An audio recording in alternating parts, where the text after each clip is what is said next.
Chương 9: Cấp cô độc.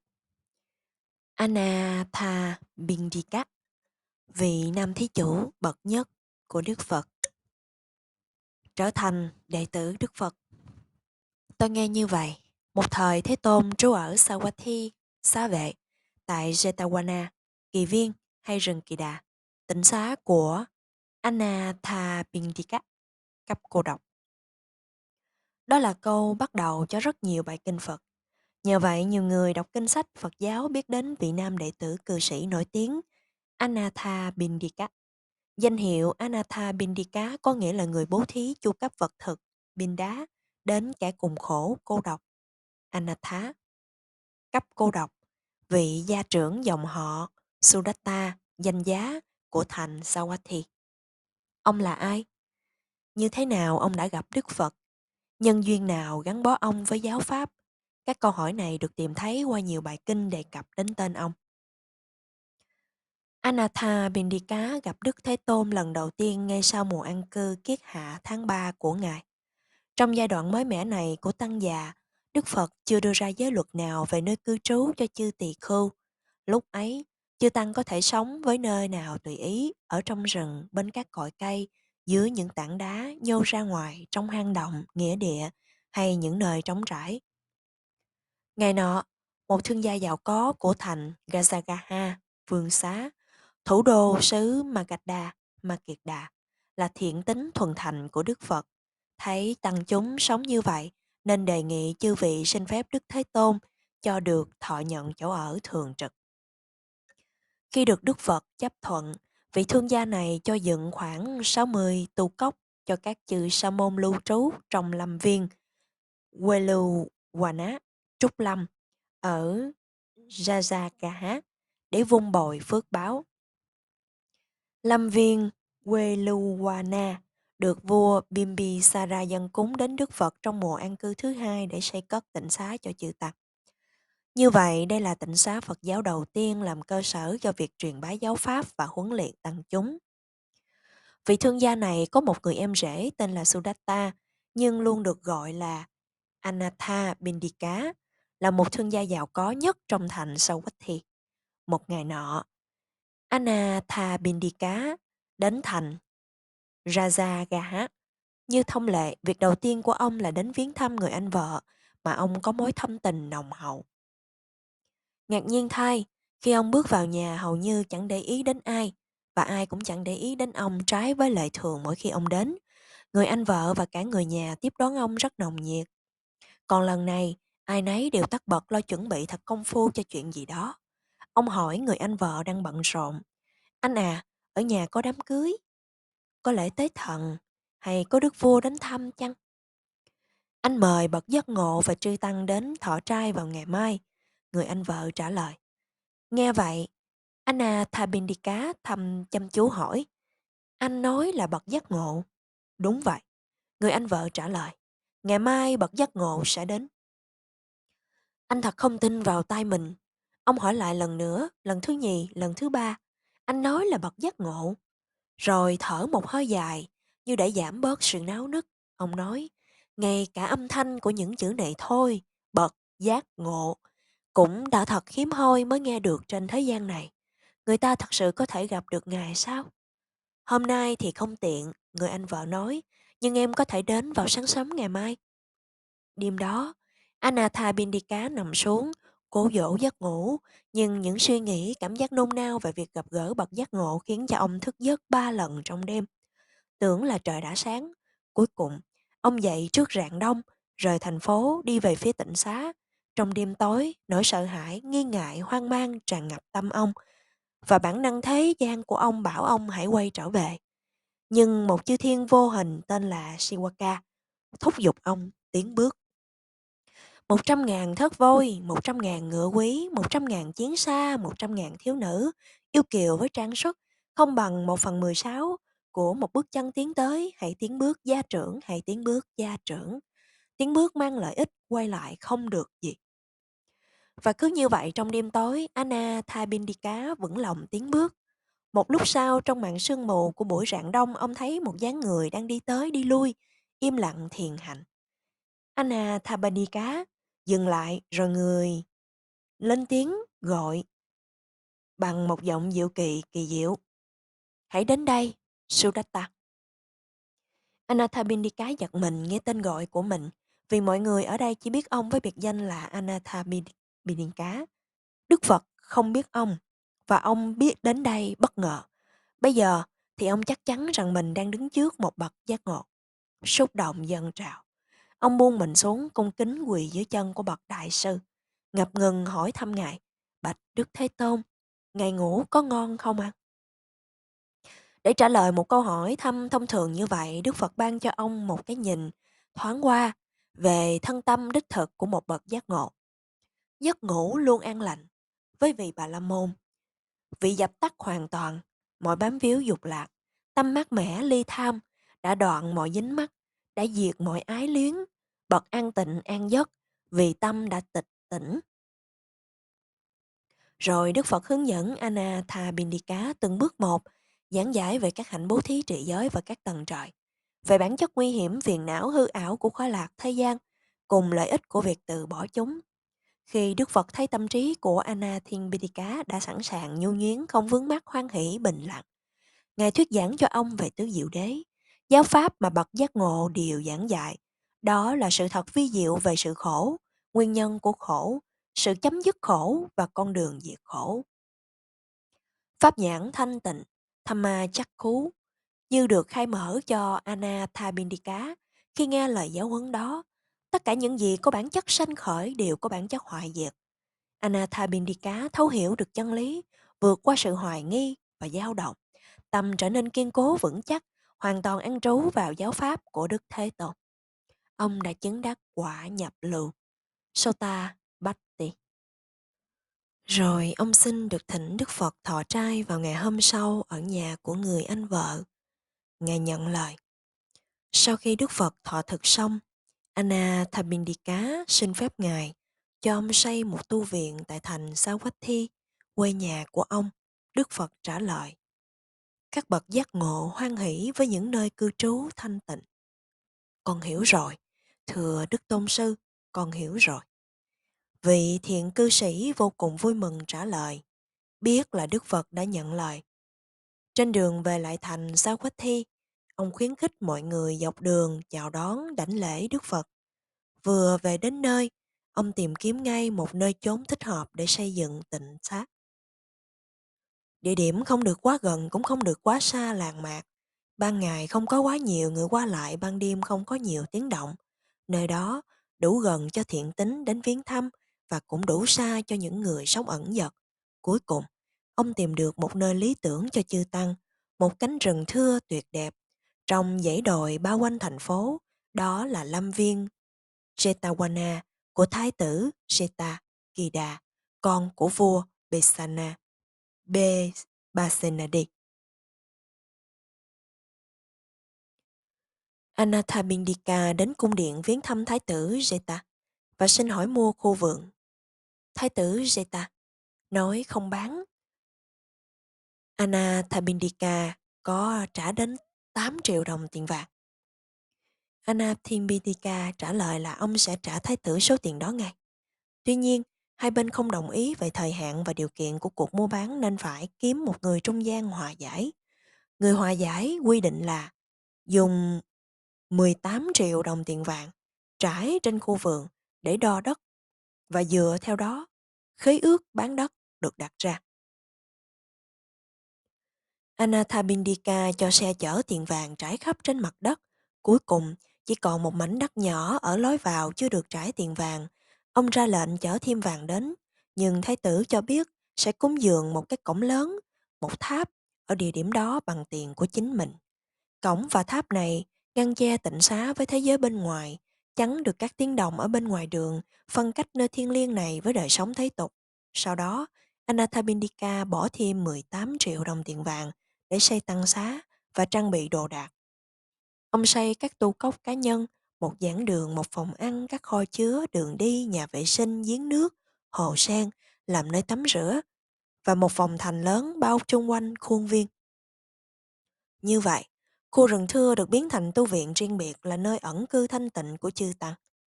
Để ca ngợi hai vị thành lập tỉnh xá, Thái tử Jeta và cư sĩ Anathapindika, kinh điển luôn đề cập đến hai tên của hai vị này, Jetavana và tỉnh xá của Anathapindika.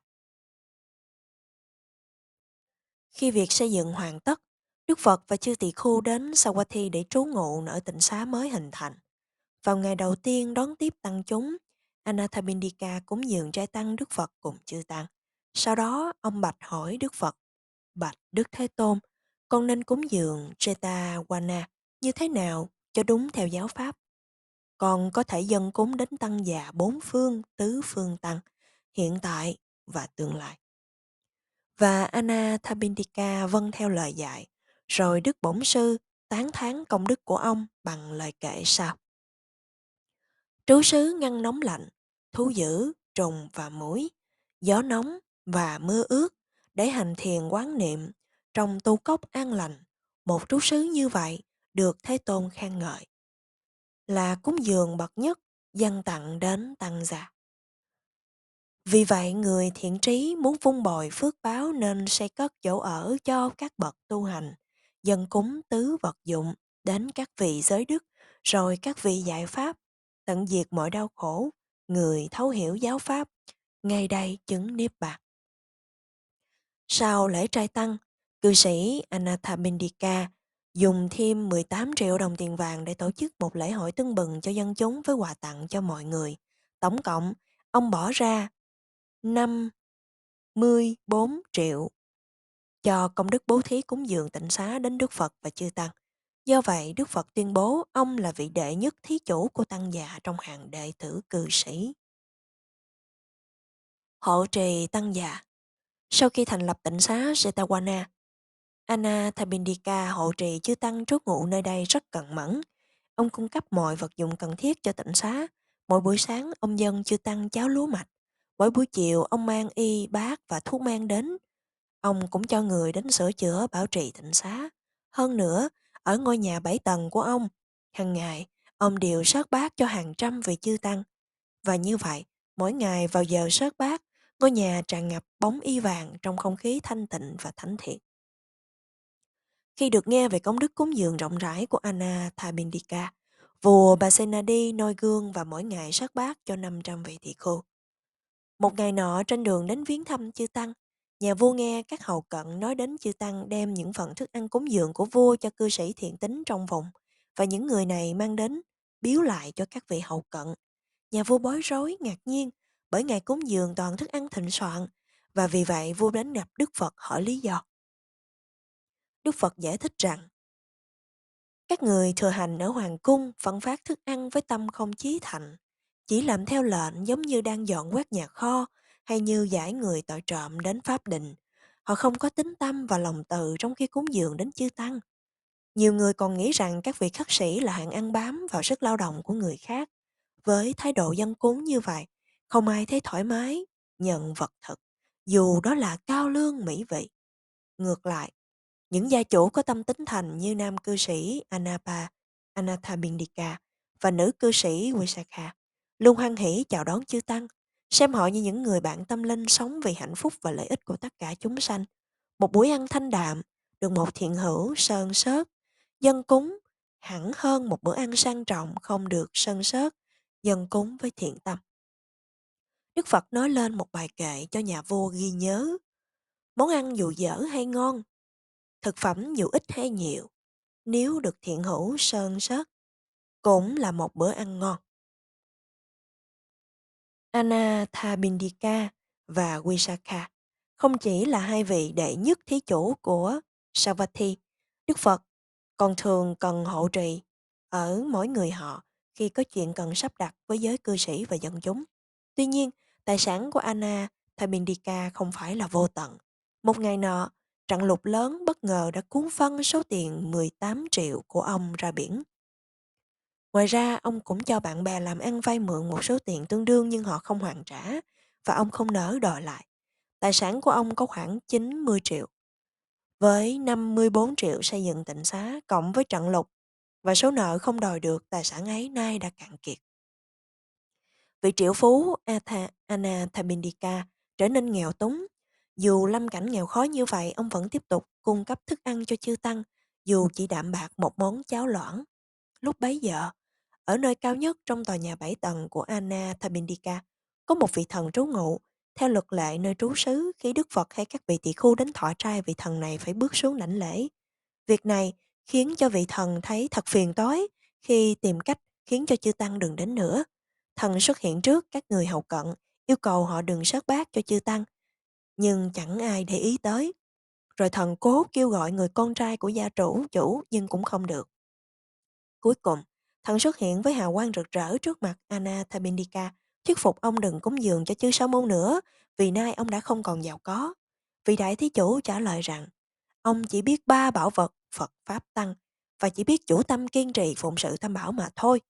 Rồi ông yêu cầu vị thần này dời đi nơi khác vì nhà ông không chứa những ai chống bán Đức Phật.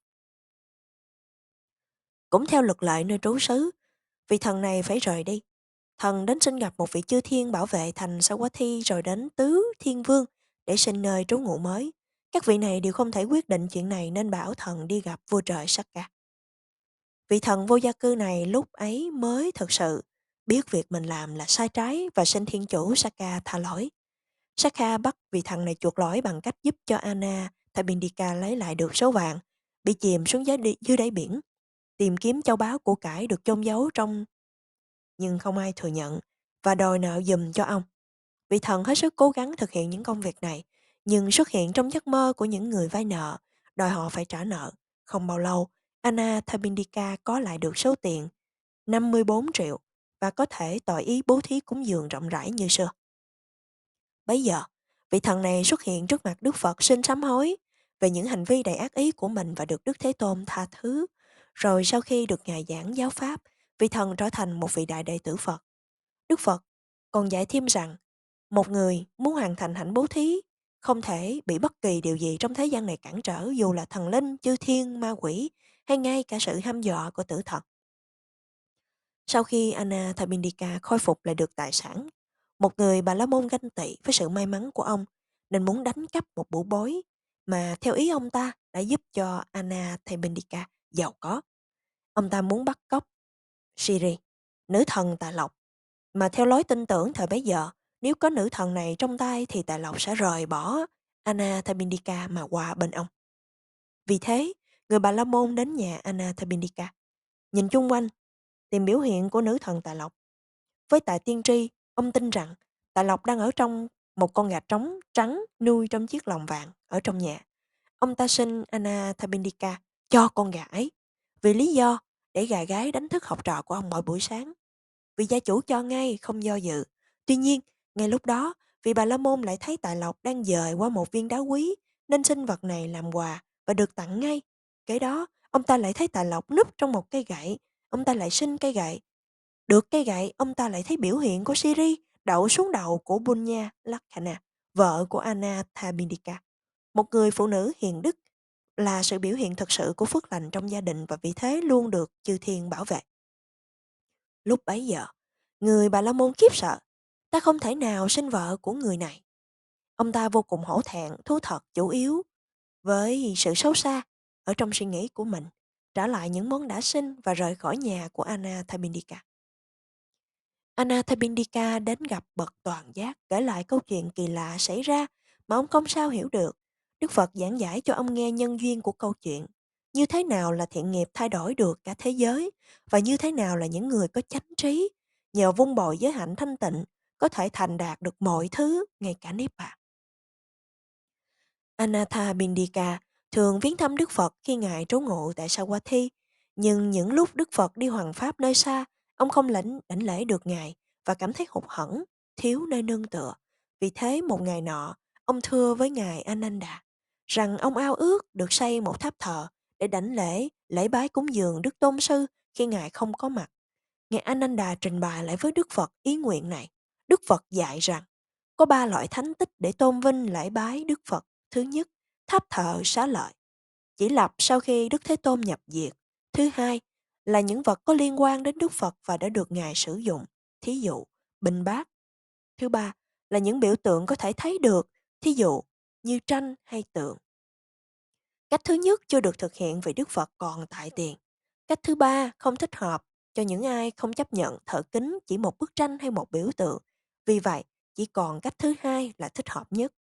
Cây bồ đề ở Uruvela là một trong những vật thích hợp để chúng sanh lễ bái cúng dường dù chư Phật còn tại thế hay đã nhập diệt. Dưới cội cây ấy, Ngài tìm được cánh cửa bất tử và là nơi Ngài an trú trong nhiều tuần lễ đầu tiên sau khi chứng quả giác ngộ. Thế rồi, nhận lời thỉnh cầu của Ngài Ananda, trưởng lão Moggallana dùng thần thông bay đến dưới cội cây bồ đề ở Uruvela, hứng một trái bồ đề đang rụng xuống, vừa rời khỏi cuốn nhưng chưa chạm tới đất.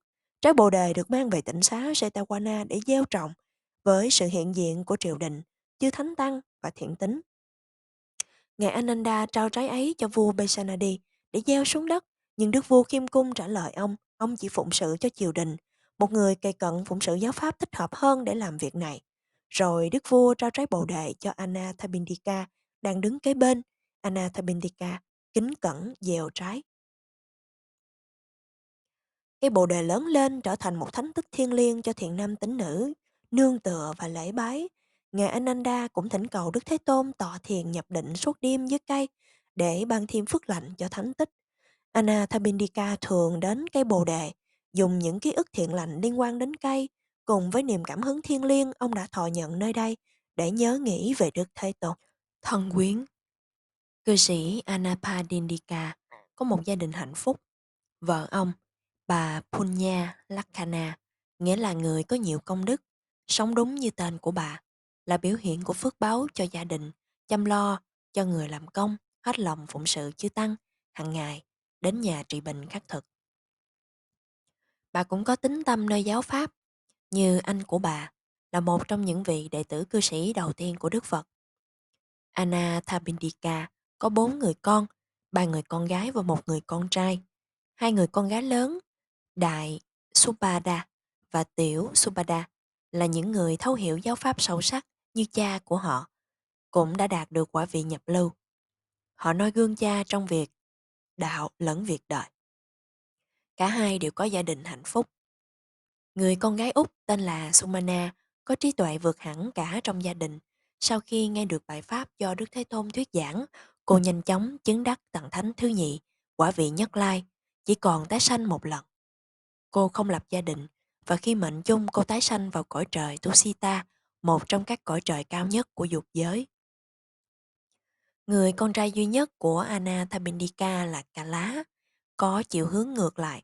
Cậu không muốn biết gì đến giáo pháp và chỉ chú tâm vào việc làm ăn mua bán. Một ngày nọ, Anathapindika muốn hướng tâm cậu vào đạo pháp nên đề nghị nếu cậu thọ trì lễ Bố Tát Ubosatha, ông sẽ cho 1.000 đồng tiền vàng. Kala đồng ý, rồi cậu nhanh chóng tìm được sự thư giãn khi mỗi tuần được nghỉ ngơi một ngày để quay quần cùng với gia đình. Vì vậy, việc nhịn ăn sau giờ ngọ trong ngày, Bố Tát không quá khó khăn cho cậu hành trì. Rồi người cha lại yêu cầu việc thứ hai và cho cậu thêm 1.000 đồng tiền vàng nếu như cậu chịu đến tịnh xá và học thuộc lòng một bài kệ trước mặt Đức Thế Tôn. Kala vui vẻ đồng ý. Chuyện này đã thay đổi cuộc đời của cậu. Mỗi lần Kala muốn học thuộc lòng một bài kệ, Đức Phật làm cho cậu không hiểu được ý nghĩa, khiến cậu phải toàn tâm chú ý lắng nghe nhiều lần. Trong khi đang chú tâm cố gắng hiểu nghĩa, bỗng nhiên cậu khởi lên niềm cảm hứng và tín ngưỡng thâm sâu vào giáo pháp. Cậu chứng đắc quả vị nhập lưu ngay trong lúc ấy. Nhờ vậy, đời sống hàng ngày của cậu trở nên cao quý như cha của cậu, và cậu cũng trở thành một đại thí chủ, hộ trì giáo đoàn, với biệt danh là Tiểu Anathapindika. Kala kết hôn với Sujata, là em của nữ đại thí chủ nổi tiếng Visakha. Sujata rất tự hào về dòng dõi và sự giàu có của cả gia đình hai bên. Tuy nhiên, vì suy nghĩ của cô chỉ xoay quanh những câu chuyện vật vãnh phù phiếm này, nên trong thâm tâm cô không thỏa mãn, không tội ý, luôn gắt gỏng cao có. Cô trút sự bực dọc, không vui của mình vào người khác, đối xử khắc nghiệt với họ, đánh đập tôi tớ, đi đến đâu mang lại sự sợ hãi cho người chung quanh đến đó. Cô không cư xử được cả với cha mẹ chồng và chồng mình đúng mực theo khuôn phép xã hội Ấn Độ thời bấy giờ. Một ngày nọ, Đức Phật được Anathapindika mời đến nhà trai tăng. Thọ thực xong, Đức Thế Tôn bắt đầu giảng pháp thì nghe tiếng la hét náo động. như hàng tôm hàng cá vang từ trong phòng. Ngài ngừng lại và hỏi vì sao. Anna Thabindika bạch rằng cô con dâu đang la mắng người trong nhà. Ông nói thêm cô là người phụ nữ đanh đá không lễ phép chồng và cha chồng, không cúng dường, không có niềm tin vào đạo giáo và luôn gây chuyện xung đột trong gia đình. Đức Phật cho gọi Sujita đến gặp Ngài. Khi cô đến, Đức Phật hỏi cô có muốn trở thành loại vợ nào trong 7 loại vợ này. Cô không hiểu ý nghĩa và xin Ngài giải thích thêm. Bậc giác ngộ giảng cho cô nghe về 7 loại vợ qua bài kệ sau. Sân hận và tàn nhẫn, khinh chê chồng của mình, tà ý với người khác, tìm cách hại mạng chồng, sát nhân, loại vợ ấy. Chồng tạo dựng của cải bằng hành nghề công nghiệp hay thương nghiệp nông nghiệp, vợ cấp của cho mình, kẻ trộm, loại vợ ấy. Tham ăn và lời biếng, khắc nghiệt và hung ác, nói thô độc dữ dằn, đàn áp bắt nạt chồng, bạo chúa, loại vợ ấy. Luôn tự mẫn giúp đỡ, chăm sóc, lo cho chồng, như mẹ chăm cho con, giữ gìn tài sản chồng, mẹ hiền, loại vợ ấy. Tôn vinh quý trọng chồng, như em gái kính anh, cung kinh và nhu thuận, phục vụ chồng như ý, em gái, loại vợ ấy. Hoan hỷ thấy dáng chồng, như bạn vui đón bạn, được giáo dục tốt lành, giới hạnh và chung thủy, bạn hiền, loại vợ ấy. Tâm tư không oán giận, lo sợ bị phạt lỗi, không hiềm hận lan quân, khiêm cung phục vụ chồng, hầu cận, loại vợ ấy. 3 loại vợ sát nhân, kẻ trộm và bạo chúa khi thân hoại mạng chung đọa sanh vào địa ngục. Vợ như mẹ, em, bạn, hay vợ như hầu cận, luôn giữ gìn đức hạnh, mạng chung sanh cõi trời. Rồi Đức Bổn Sư hỏi thẳng cô, này Sujita, đây là 7 loại vợ mà người đàn ông có thể gặp phải. Con thuộc loại vợ nào? Chấn động sâu xa về lời dạy này, Sujita thưa rằng từ nay về sau cô sẽ nỗ lực trở thành người hậu cận phục vụ chồng. Lời dạy của bậc giác ngộ đã soi tỏ cho cô trở thành người vợ tốt. Về sau, cô là một đệ tử cư sĩ thuần thành của Đức Phật, luôn nhớ đến ân đức của Ngài đã hóa độ cho cô. Tin Sujita được chuyển hóa nhanh chóng lan ra. Vào một buổi chiều nọ, Đức Phật được bước vào giảng đường và hỏi chư Tăng đang bàn bạc về chuyện gì. Chư Tăng trả lời rằng họ đang nói về phép lạ của giáo Pháp khi bậc toàn giác thay đổi một người phụ nữ từ dữ dằn như cọp thành người vợ khả ái Sujita. Thế rồi Đức Phật kể câu chuyện Ngài đã từng dạy dỗ cô như thế trong nhiều đời kiếp quá khứ. Trong kiếp đó, cô là mẹ của Ngài và Ngài giúp mẹ ngưng những lời la mắng đàn áp những người khác bằng cách so sánh tiếng kêu chói tai của một con quạ dữ dằn với tiếng hót ngọt ngào của một loài chim quý. Sau hết, câu chuyện về người cháu của Anna Thamindika được thừa kế một phần gia tài 40 triệu trong sống một cuộc đời phóng đãng rượu chè bẹp cờ bạc, hoang phí tiền bạc và những cuộc chơi trụy lạc đàn bà và bạn xấu. Khi hết tiền, anh đến xin ông vì được cấp dưỡng. Anna Thamindika cho người cháu 1.000 đồng tiền vàng và khuyên dùng số tiền ấy để gây dựng thương nghiệp. Anh phung phí hết số tiền đó rồi đến xin ông nữa. Lần này ông cho 5 lần nhiều hơn, 5.000 đồng tiền vàng và không ra điều kiện gì cả, ngoài lời cảnh báo người cháu, đây là lần giúp đỡ cuối cùng. Thế nhưng anh vẫn tiêu hoang và khánh tận. Cho đến khi xin tiền lần thứ 3, anh được Anna Thabindika cho 2 bộ quần áo, anh ta loại bỏ. Không xấu hổ, anh ta lại đến xin chú. Tuy nhiên, lần này, anh được bảo phải ra khỏi nhà vì anh đến chỉ để yêu sách tiền bạc. Nếu như anh xin vật thực như một người hành khất bình thường, chắc chắn anh sẽ không phải rời khỏi căn nhà phước thiện, từ mẫn của cấp cô độc. Cuối cùng, anh chết trong cùng khổ vì lời biếng và cứng đầu không chịu đi tìm kế sinh nhai. Xác của anh được tìm thấy trong đống rác ở ven thành. Khi được tin ấy, Anna Thabindika tự hỏi có thể nào ông ngăn được cái kết đau buồn này không? Ông đến kể cho Đức Phật nghe và hỏi Ngài lẽ ra ông nên hành động khác đi không? Đức Phật hóa giải băn khoăn của ông giải thích rằng người cháu có lòng tham không đáy. Anh chết vì lối sống buông thả hoang phí, không nghĩ đến hậu quả, như đã từng như vậy trong nhiều kiếp quá khứ. Bằng hữu. Sau khi cư sĩ Anathapindika đắc quả vì nhập lưu, ông luôn kiên trì giữ gìn giới luật, thanh lọc tâm và nỗ lực nâng đỡ tinh thần của nhiều người xung quanh. Vì vậy ông sống trong sạch giữa những người có niềm tin như ông. Không những thân quyến, mà người hầu và những người làm công đều vun bồi hạnh cúng dường bố thí, giữ ngũ giới, hành trì lễ Bố Tát. Ngôi nhà của ông là tâm điểm của lòng từ bi và thiện tâm. Lối sống này lan tỏa đến bằng hữu, người làm việc với ông và môi trường chung quanh. Ông không hề áp đặt suy nghĩ của mình lên họ hay trốn tránh những vấn đề xảy ra trong đời sống hàng ngày.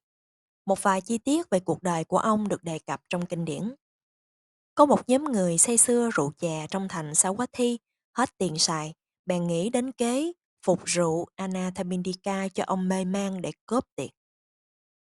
Họ biết ông thường đi theo con đường đến ý kiến nhà vua nên lập một quán rượu trên con đường đó. Ông đi qua, đi lại, họ mời ông nếm thử, ông tự nhủ, làm sao một đệ tử tín thành của Đức Phật lại có thể uống rượu, nên từ chối và đi tiếp. Những kẻ nát rượu hư hỏng kia lại nhử ông một lần nữa trên đường về. Lần này ông nhìn thẳng vào họ và nói là ông không biết họ không uống một giọt nào vì chai rượu vẫn y nguyên như từ lúc ông đi qua. Vậy có phải họ muốn phục rượu ông để cướp của không? Nghe lời vạch tội thẳng thắn này họ sợ hãi và bỏ chạy. Anna Thabindika phân biệt rất rõ việc từ giữ giới không dùng rượu và các chất say của mình với lối sống của người khác.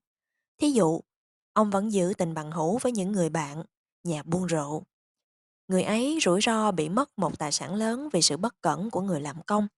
Anna Thabindika thông cảm và đối xử với người bạn này không khác gì với những người bạn hữu khác khi gặp rủi ro. Ông nêu gương lành, nhưng không bắt buộc họ phải noi gương ông, hoặc chê trách những người còn khiếm khuyết. Một lần kia, Anna Thabindika có việc phải đi ngang qua một vùng có nhiều trộm cướp. Ông chọn cách đi suốt đêm, tuy vất vả, nhưng tránh được nguy hiểm. Ông sống đúng theo lời dạy của Đức Phật là khi bị tấn công thì cứ chạy trốn, không cần phải giả vờ anh hùng. Một trong 6 cách đoạn trừ khổ bằng tri kiến là đoạn trừ bằng cách tránh né những người, những vật hay chốn nguy hiểm có thể làm phát sinh phiền não. Anathapindika cũng tránh trộm cướp bằng nhiều cách khác. Ông có một người bạn từ thuở thơ ấu mang một cái tên xui xẻo là Kalakanin, nghĩa là con chim bất hạnh. Khi người bạn này cần tiền, ông rộng rãi giúp đỡ và cho một việc làm trong nhà. Các bạn khác biết được chỉ trích ông giúp đỡ người giai cấp thấp và có tên xấu như một điềm gỡ. Ông phản đối và nói, tên thì có hề gì kia chứ, người có trí không nên tin dị đoan. Trong một chuyến đi làm ăn xa, Anathapindika nhờ bạn trong nhà hộ. Một đám bất lương nghe tên ông đi khỏi bèn đến nhà định cướp của. Khi chúng bao vây quanh nhà, con chim bất hạnh đánh trống khua chiên ầm ĩ như là trong nhà có tiệc tùng. Bọn cướp nghe như vậy tưởng chủ nhà vẫn còn bên trong nên bỏ chạy mất. Trở về nghe được câu chuyện này, ông bảo bạn bè, thấy không? Con chim bất hạnh đã giúp tôi một việc lớn. Nếu tôi nghe lời các bạn thì nhà tôi đã bị cướp rồi. Hầu hết bạn bè của Anna Thabindika là người tin tưởng vào đạo giáo, mặc dù có một số sự tôn sùng với các du sĩ khổ hạnh ở các hệ phái khác, vốn rất phổ biến thời bấy giờ. Một ngày nọ, ông mời các bạn đến nghe Đức Phật thuyết giảng. Họ chấn động sâu xa và bày tỏ ý nguyện được trở thành đệ tử của Ngài. Từ đó, họ thường xuyên viếng thăm tịnh xá, cúng dường giữ giới, thọ lễ Bố Tát.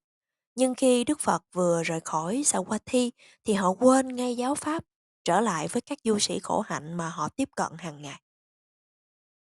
Vài tháng sau, khi Đức Phật trở lại Sawathi, Anathapindika dẫn họ đến gặp Ngài.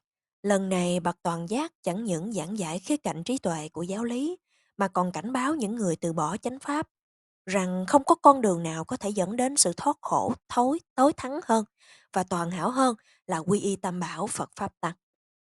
Đây là cơ hội hiếm hoi trong thế gian này. Bỏ lỡ cơ hội quý báu này sẽ vô cùng tiếc nối về sau.